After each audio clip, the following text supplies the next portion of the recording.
American Foreign Policy is an upper level undergraduate class I first taught in 2017 and will be teaching again this spring in 2019. It's an unofficial sequel to the Introduction to International Relations class I offer, but also functions as a standalone course that focuses on both the history of U.S. foreign policy since the end of the Second World War, as well as studies in the present period. Now, this combination of theory, history, and contemporary studies allows us to study what the United States has done in the past and what it should do in the future. Now, this is somewhat of a controversial position to take because what I or anyone else thinks the United States should do involves a certain amount of opinion. Now, additionally, we don't know what the future is going to bring.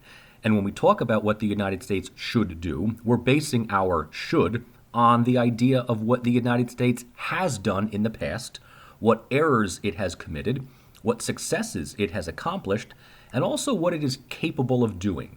So it's not simply just saying that we should attack North Korea or we should pull political support away from Israel, but rather, given current geopolitical conditions, noting the changing nature of power projection from various regional hegemons, the should operates within a set of realistic and logical scenarios. The future still provides a number of options, and, given our current president, some of those options can be potentially disastrous. But like all countries, the United States can make only one choice, and it needs to stick with it. There's no restore option to an earlier game if you screw up. American foreign policy plays in Iron Man mode, so whatever decisions it makes, good or ill, strategic or costly, it has to work with those consequences and take the achievements alongside the failures. Thus, what the United States should do in 2019 is based on what has already happened to the world in the years and decades that have passed. This class also examines the role of the United States as a declining global hegemon. Now, this isn't to say that America is getting weak, but rather its position as an uncontested superpower that it enjoyed throughout the 1990s and early 2000s has been challenged by a number of rising powers in Asia, the Middle East, and Europe to a point where the international system is once again becoming multipolar. This condition may have started during the George W. Bush period, but it has significantly accelerated under Donald Trump. And I'm not even going to blame Trump for this so much as I think countries like China, Russia, and organizations like the European Union have simply become more assertive and less likely to wait and see what Washington says before it makes its own decisions.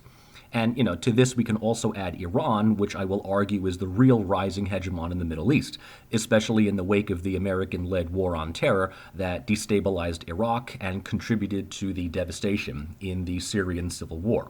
Now, this isn't to say that America is no longer an important country. Far from it. The United States is still and will continue to remain a major global power. It's just that under a multipolar system, the United States, and with it its foreign policy, has to share the stage with 3 or 4 other powers that can be cooperative or rivalrous.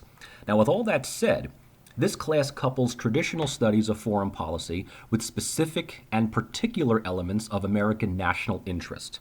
American national identity, understandings of raw power politics, embedded commitment problems, and subjective notions of reputation. In other words, American foreign policy, or the foreign policy of any major global power for that matter, cannot and should not be separated from how the country perceives itself and others in the international arena. So if the United States is a declining global hegemon in the face of rising counterparts, it's natural that its foreign policy is going to reflect that, both positively and negatively. America's actions in the last 10 to 15 years has shown more than its fair share of cases where its foreign policy is struggling to be taken seriously amid increasingly vocal criticism. America can no longer quote-unquote go it alone, as some of its more vocal war hawks like to think. But this gives pause to one of the enduring legacies of American foreign policy over the last 75 years, and that is America has never really gone it alone. Its strengths in the international arena were that as a global hegemon, it never acted as traditional imperial powers. Rather, the inner core of American foreign policy was its commitment to transnational cooperation and interdependency.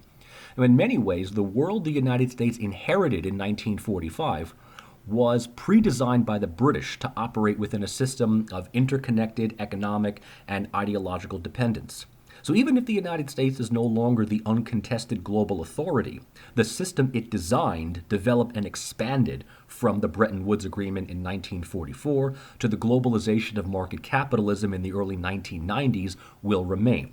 Just looking at potential regional challengers like China and Russia shows us that rising powers are not bringing new ideologies, but are actually openly choosing to operate within the one designed by the United States.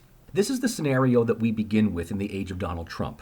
A world that is increasingly multipolar, but one where U.S. leaders are still trying to assert American leadership and hegemony by any means possible. Obviously, it's difficult to study American foreign policy and ignore the increasingly belligerent attitude of Trump, John Bolton, and Mike Pompeo. And while their statements and rhetoric make headlines many world leaders find problematic, we need to ask ourselves one critically important question. Is American foreign policy under Donald Trump truly a deviation from previous presidential administrations, or is it nothing more than a hyperbolic exaggeration of them? Now, this isn't the first time America First has been practiced, but it may be the first time it's been done so brazenly, with so little regard for America's traditional allies and partners. Still, is Trump's foreign policy indicative of embedded understandings that America's exceptional power and leadership allows it to do whatever it pleases? And if there are challenges to that leadership, are they simply regarded as rivals to contain, or worse, deter? Now, my initial hypothesis, now that we're 2 years into Trump's presidency, is that while no wars have been fought just yet, it seems that the United States is increasingly checked by China, Russia, and even Iran in areas where it operated with unrestricted impunity only 20 years earlier. Now, this isn't so much a sign that American foreign policy itself has brought this on, so much as it shows the inevitable and expected shift in global power alignment after more than 10 years of unipolar hegemony to a more balanced multipolar system. Something I think that will continue to characterize the international arena and international studies for the foreseeable future. So, with that introduction, I'm pleased to offer the next set of lectures on my channel. Many of you will find connections with the theoretical discussions offered in my Introduction to IR lectures, especially discussions on realism, liberalism, and most importantly, constructivism. I will review these theories briefly again in this class before I delve into an historical analysis of the growth and empowerment of American foreign policy from the early days of the Monroe Doctrine through the initial lofty ideas of liberal enlightenment of Woodrow Wilson to finally a combination of what I see as Wilsonian realism that largely defined U.S. foreign policy during the Cold War. From there, we examine the nearly 15 years of uncontested American unipolar hegemony following the end of the Cold War to the first years of the War on Terror, the expansion of American-led transnational economic interdependence through global capitalism, and ultimately the expansion of Cold War institutions like NATO into larger organizations designed to keep and enforce security. This follows with a series of concluding lectures that examine the inevitable decline of American unipolar power with the rise of new regional hegemons and current international challenges facing America from global terrorism, an increasingly assertive and empowered Iran, a resurgent Russia, an expanding China, and a belligerent North Korea. And while there's no definite conclusion to end this class, the idea that the world of 2019 and the world Donald Trump finds himself in is a world in which America continues to be a major world power, but a power that competes for influence, prestige, and leverage with a number of other regional powers. So I welcome you back to my page, and I hope you enjoy its content. Please feel free to comment below if there's anything in particular you'd like to discuss. Please also subscribe to stay on top of new videos that I hope will come out at least once a week, and click on that little bell icon to be notified when new content is uploaded. Thank you for listening, and I'll see you next week with the first full lecture.